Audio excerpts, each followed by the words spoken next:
Hello everyone. आज का जो हमारा टॉपिक है वो रेबीज़ के बारे में है और इसके अलावा हम बात करेंगे कि कौन से साइन एंड सिम्टम्स होते हैं रेबीज़ के, और इसके अलावा फर्स्ट एड क्या होनी चाहिए अगर कोई एनिमल या डॉग बाइट कर लेता है। इसके अलावा कौन से इन्फ्लुएंसिंग फैक्टर्स होते हैं जो रेबीज़ को रोकने से आपको बचाते हैं। इसके अलावा ट्रांसमिशन किस तरह से फैला होता है रेबीज़ का।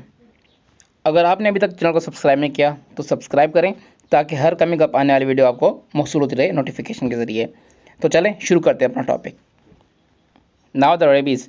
It is a disease transmitted from the animals to the humans caused by the virus which is neurotrophic virus.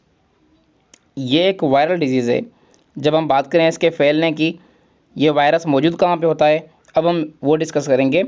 तो बेसिकली जो ट्रांसमिशन होती है इसकी, it is primarily transmitted from the rabid animal saliva when it bite scratch someone. Rabid animals जो होते हैं वो कौन से होते हैं, जिस तरह से अगर आपके पेट्स हैं वो रैबिड एनिमल्स में आते हैं, या वो जानवर जिनके माउथ में सिक्रीशंस बनती हैं तो उनको रैबिड एनिमल्स भी कहा जाता है। सपोज़ अगर किसी भी पर्सन को डॉग बाइट कर लेता है और उसकी सीवियरिटी ज़्यादा होती है, डेप्थ में होता है, तो उससे वो वायरस की सिलेवा से आपके न्यूरॉन्स के ज़रिए आपके ब्रेन तक पहुंच सकता है, जिसकी वजह से ये डिजीज़ काज करती है। इसके अलावा आपने वीडियोस में देखा होगा कि जो पेट्स होते हैं वो जिनका जो मालिक होता है उनके चेहरे को अपनी ज़ुबान से चाटते हैं, तो इससे भी इस डिजीज़ के फैलने का चांसेस होते हैं, क्योंकि वो जो वायरस होता है वो मुंह के ज़रिए ट्रांसमिट हो जाता है पर्सन की तरफ और उसके बाद वो न्यूरॉन्स में जाके पहुंचता है और उसके बाद ये रेबीज़ डिजीज़ काज करता है। और एक रिसर्च स्टडी के मुताबिक साउथ एशिया में जितने भी ह्यूमन रेबीज़ केसेस होते हैं उसमें 96% जो होती है वो डॉग बाइट की वजह से होती है, और इसके मज़ीद 4% होते हैं जो कि अदर्स एनिमल्स होते हैं। अब हम डिस्कस करते हैं कि कौन सी अलामात होती हैं जिससे पता चले कि रेबीज़ वायरस हमारी बॉडी में एक्टिव हो चुका है। सबसे पहले आपको जो है वो पेन महसूस होगा जहाँ पे एनिमल ने बाइट किया है। 80% जो केसेस होते हैं उनमें ये चीज़ पाई जाती है। इसके अलावा बुखार का होना, थकावट महसूस होना, सर में दर्द का होना, और ये जो अलामात होती हैं वो 2 से 4 दिन में पाई जाती हैं।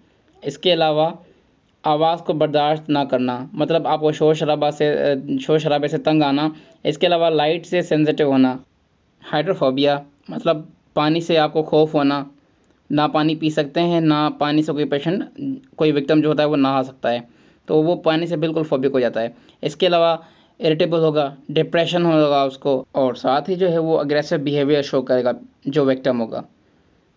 और ये जो सारी अलामातें अमूमन 2 से 3 दिन में पाई जाती हैं, या कभी कभार इनकी जो ड्यूरेशन है वो बढ़ भी जाती है 5 से 6 दिन तक, जब कोई भी मरीज़ या कोई भी विक्टिम इंटेंसिव केयर सपोर्ट तक पहुँचे। चलिए अब हम बात करते हैं कि कौन से वो फैक्टर्स होते हैं जो इस बीमारी को होने से हमें बचाते हैं। सबसे पहले बात होती है कि एक्सपोजर, मतलब कौन से जानवर के साथ आपका एक्सपोजर हुआ, कौन से जानवर ने आपको बाइट किया, ये भी एक इम्पैक्ट होता है। इसके अलावा सीवियरिटी कि जो एनिमल ने आपको बाइट किया है वो कितनी सीवियरिटी तक है, कोई स्क्रैचेस है या फिर डेप्थ तक है। और इसके अलावा जो immune status of the victim, कि मतलब आपका जो अपना इम्यूनिटी सिस्टम है, जो हमारा बॉडी का डिफेंस मैकेनिज्म होता है, वो कितना स्ट्रॉन्ग और स्टेबल है, ये भी एक इम्पैक्ट होता है। इसके अलावा अमाउंट ऑफ द रेबीज़, कि जिस एनिमल ने आपको बाइट किया उसमें रेबीज़ की कितनी मिकदार मौजूद थी। और इसके अलावा animal responsible for the bite, means के कौन से एनिमल ने आपको काटा है, ये भी एक फैक्टर है। इसके अलावा साइट ऑफ बाइट, जहाँ पे आपको किसी एनिमल ने बाइट किया, ये भी एक बड़ा इम्पैक्ट होता है। जिस तरह से अगर हम बात करें कि अगर किसी को हाथों पे किसी डॉग ने बाइट कर लिया तो वहाँ पे न्यूरोट्रांसमीटर या न्यूरॉन्स जो हैं वो ज़्यादातर पाए जाते हैं। तो बेसिकली ये डिजीज़ होती है वो न्यूरॉन या नर्व वेसल्स के ज़रिए ही हमारे बॉडी में फैलती हुई हमारे ब्रेन तक पहुँच, ये भी एक फैक्टर होता है जिसकी वजह से ये डिजीज़ आपकी बॉडी में हो सकती है। चलिए अब हम बात करते हैं फर्स्ट एड के बारे में। अगर किसी को भी कोई डॉग या एनिमल बाइट कर ले तो हमने क्या करना है। सबसे पहले आपने वुंड को अच्छी तरह से वॉश करना है, और इसके अलावा आपने वॉश जस्ट सोप वाटर के साथ करना है और 10 से 15 मिनट के लिए। और सबसे इफ़ेक्टिव मेथड जो होता है वो यही होता है फर्स्ट एड का, कि आपने अच्छी तरह से वहाँ पे जहाँ पे ज़ख्म बना हुआ है उसको साबुन के साथ झाग बना के साफ़ करते रहना है।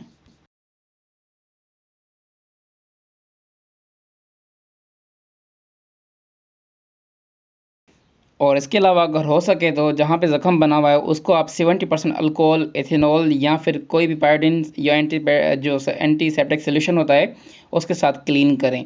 और इसके अलावा इमीडिएटली विक्टिम को आप हॉस्पिटल लेके जाएं ताकि मज़ीद उसकी ट्रीटमेंट हो सके।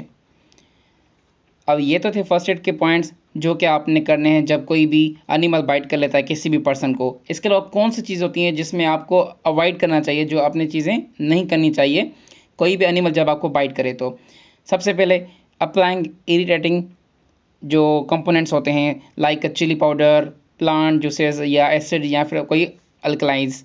तो ये जो चीज़ें होती हैं इन चीज़ों को अप्लाई आपने हरगिज़ नहीं करना, ये अवॉइड करें, इन चीज़ों से ये मना है। और इसके अलावा covering the wound with the dressing, तो आपने वुंड को ड्रेसिंग नहीं करनी। क्यों? क्योंकि जब आप ड्रेसिंग अप्लाई करते हो तो उसमें जो सिक्वेशन होती है उसमें बेसिकली जो रेबीज़ वायरस की प्रेजेंस होती है तो वो आपके बॉडी में चली जाती है। तो आपने इस चीज़ से भी अवॉइड करना है ताकि वो वायरस आपके बॉडी में एंटर ना हो सके।